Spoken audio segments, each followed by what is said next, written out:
Welcome to the Deep Dive. Our mission, as always, is to take your source material and, well, really dig in to find those key insights. Today we're looking at an excerpt from under chi13.pdf. It's a chapter called Present. And this isn't just, a story. It's really raw, an intimate look at a pivotal moment between two people, Mara and Liam. It starts pretty mundane, but it quickly turns into something else entirely. Absolutely. And our goal here is to kind of unpack the nuances, right? Human connection, desire, and importantly, how intimacy can just happen in surprising ways when expectations get thrown out the window. We'll explore how this spontaneous encounter brings out these long-held feelings and how it challenges their ideas, and maybe yours too, about pleasure, about partnership. It's a fascinating window into, well, the human heart, human body. Some powerful stuff in here for you.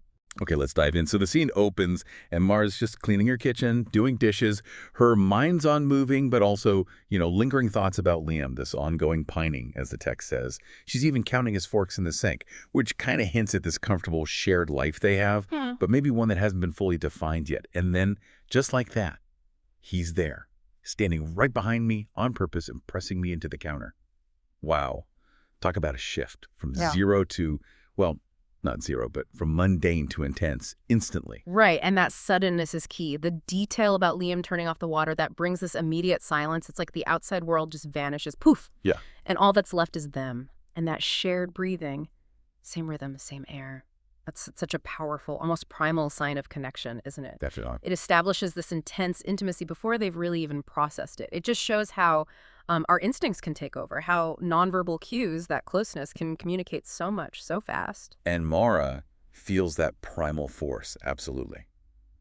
Her reaction isn't just surprise, it's like total disorientation. She says, I cannot think. I cannot comprehend what is happening. Her body's just reacting, melting, knees giving out, holding the sink. And Liam's first words are so simple, but direct, sensory.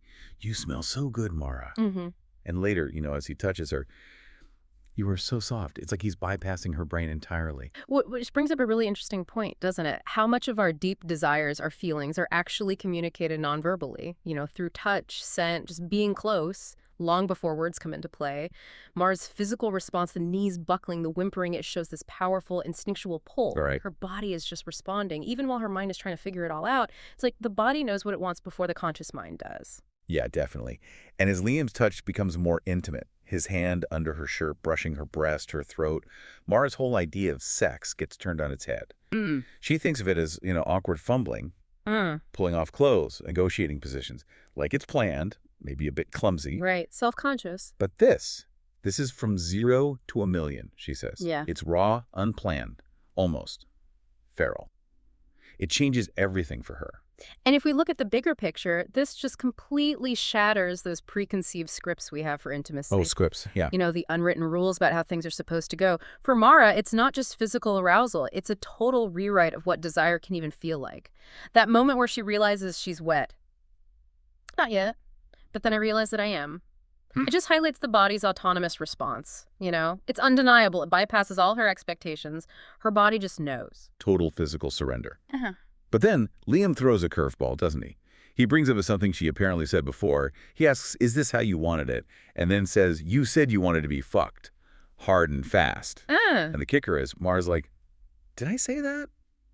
She can't remember. Yeah. So what happens when a forgotten desire, especially one maybe said casually to friends, suddenly becomes the script in a moment like this? Well, it creates this really fascinating dynamic, doesn't it? Communication, intimacy, bringing up an overheard comment like that, acting on it. It's startling, disarming maybe, Yeah. But it also carries this weird validation, like, wow, he was listening, even when I didn't know. Even if she doesn't remember saying it. Exactly. It shows the power words can have, even throwaway comments, how they can shape these incredibly personal moments in ways we never expect. Okay, so the intensity keeps building. Liam's undressing her. Description gets very visceral, biting her buttock, burying his face in her skin. Very animalistic. But then, right in the middle of that, he pulls back slightly and apologizes. He says, I know you want it hard and fast, and then confesses. I think about this a lot, about you. That mix is striking, isn't it? Raw urgency, but then this vulnerable confession. It is striking, and I think that blend is crucial. It could be seen, maybe cynically, as justifying the intensity. Sure, that's a fair point to raise. Right, like maybe you're rationalizing. Possibly. But the way it's presented here, it feels more like depth. He's not just saying, I want you. He's saying, I think about you a lot. Specific to her, so it elevates it beyond just a physical act. It suggests this profound longing, this emotional connection running alongside the physical need. It feels less like pure impulse and more like the culmination of long-held desire he's finally sharing. And then comes maybe the most unexpected moment physically. Mara orgasms. But like coming without warning, arching against him. While he's barely inside her, her mind just goes blank. And Liam's reaction, it's not triumphant, it's almost pained. Disbelief. Did you really come just from me? He sounds desperate, almost like he's lost control of the situation. And that really highlights something profound about pleasure, doesn't it? How unpredictable it is, how autonomous. Definitely. For Mara, it's described as life-altering. It redefines her own body's potential, spontaneous. And for Liam, yeah, it's this overwhelming proof of their connection, but maybe it's almost too potent, a sign of intensity that maybe even scares him a little.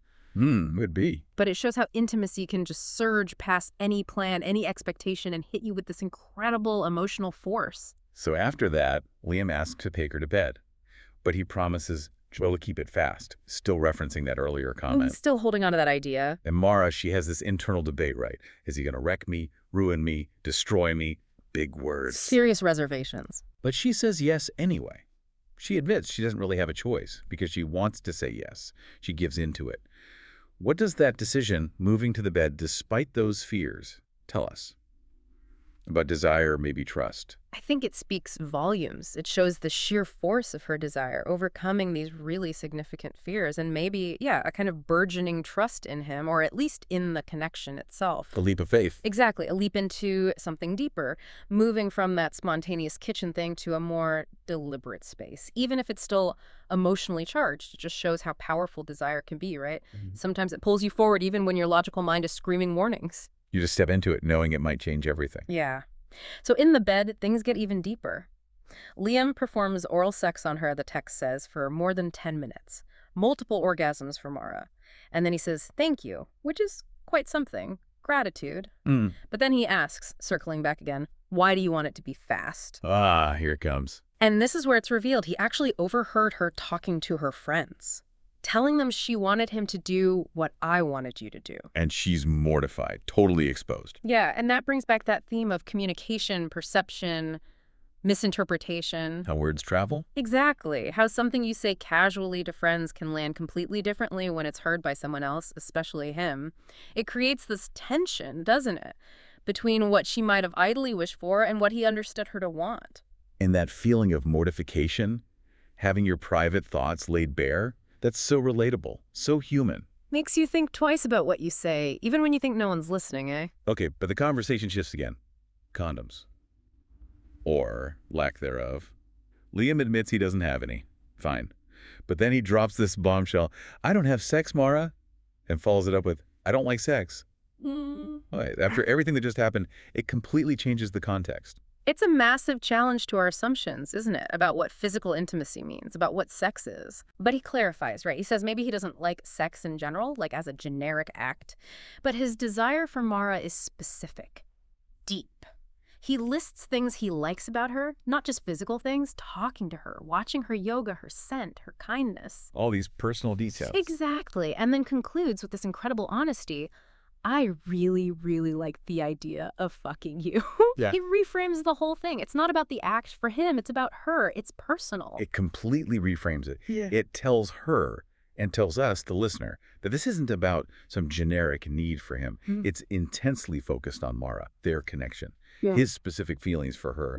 When he says he's more than fine if you just let me take care of you, wow, his pleasure is tied to hers. It really forces us to ask, what motivates intimacy? Is it always the act itself, or can it be this expression of overwhelming affection, attraction to one specific person? Right. His honesty is just incredibly vulnerable there, strips away all the usual stuff, reveals this profound connection that goes way beyond just sex. It's care, it's connection, not just need. And Mara's response to this vulnerability, this confession, it's powerful. She takes charge, pushes him back, gets on top, straddles him, whispers right in his ear, reclaiming that phrase but making it hers now. Hard and fast, Liam. She struggles a bit, the text notes, because he's big, but she does it. She takes control. And that's such a great moment of reciprocal agency. Both of them are active now, Yeah. shaping it together. Right. It's not just happening to her anymore. Exactly. Her action shows she accepts his, well, unique perspective, his vulnerability.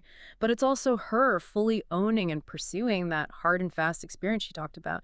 It becomes this beautiful picture of mutual understanding, shared control. Yeah. They're moving past the surprise into something truly collaborative. Yeah, we're both are really present, really engaged. It shows how connection empowers both people. Definitely. And her internal thoughts during this, they confirm everything. She thinks simply, I love you, and feels pretty certain he loves her too. The moment builds, Lamb grunts, he's gonna come, they roll over. They've shared something huge.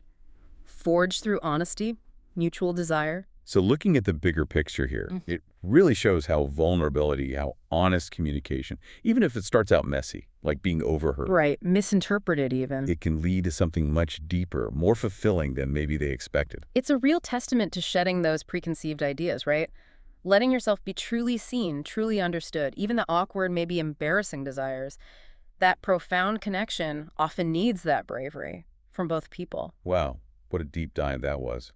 From washing dishes to, well, a life-altering, intimate experience. Mara and Liam certainly gave us a lot to chew on about desire, communication, connection.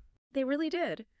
This dive reminds us that, true intimacy often doesn't follow the script. It pops up in unexpected moments, whispered confessions, needing the courage to speak desire, but also to really hear it in someone else. Maybe the ultimate takeaway is that authenticity, even if it's based on a forgotten comment, can be the strongest catalyst for connection. Which leaves you with a thought, doesn't it? What assumptions about intimacy, about connection, might you be holding on to? And, well, what could happen if you decided to let them go?